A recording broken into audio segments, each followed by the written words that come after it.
Well, Pat Olson joined by USF head coach Kyle Smith here in our post-game show as the Dons hang on for a 78-76 victory. Coach, talk about the final possession. I got a little bit nervous. I'm sitting here watching that shot go up from Howard, and boy, it just rimmed out. I was shocked it didn't go in, to be honest. The way the guy played in the second half, he's a good player. He averages 23 a game. I thought we did a really good job on the first half.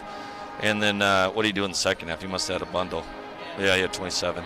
So, Jamari's learning. He done it.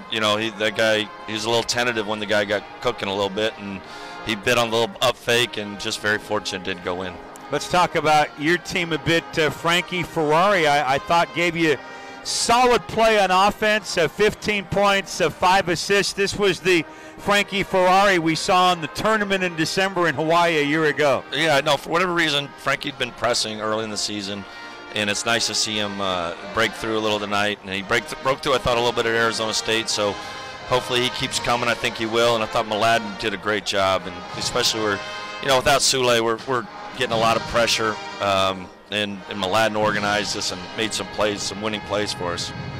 And, Jordan Rottino, we talked about your three-point shooting as a team in the pregame, and, he was 1 for 7 at one point, but he made his last 3 three-pointers. And once they start going through the net, you start feeling that confidence, and you could see the look in his eye. Yeah, we're still he's still not there We're yet. Still not. I mean, we're not, but he was definitely made some big ones. It was nice to see. It felt good. He battled his way through. He's still, he's a believer.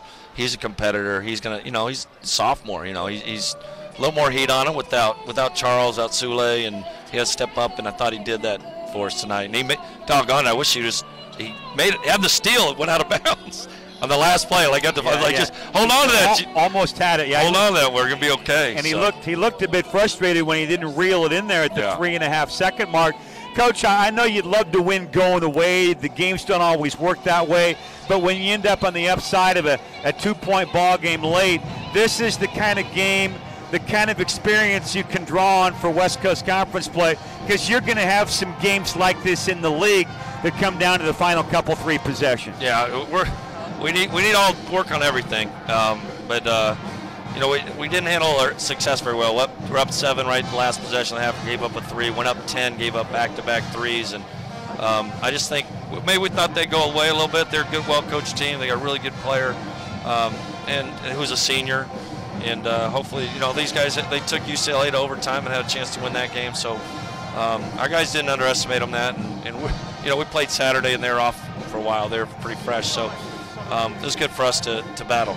You turn around again and play a bit later in the week on Thursday. You've got Eastern Washington. It's a team that we're familiar with from a year ago. You played them up in their building.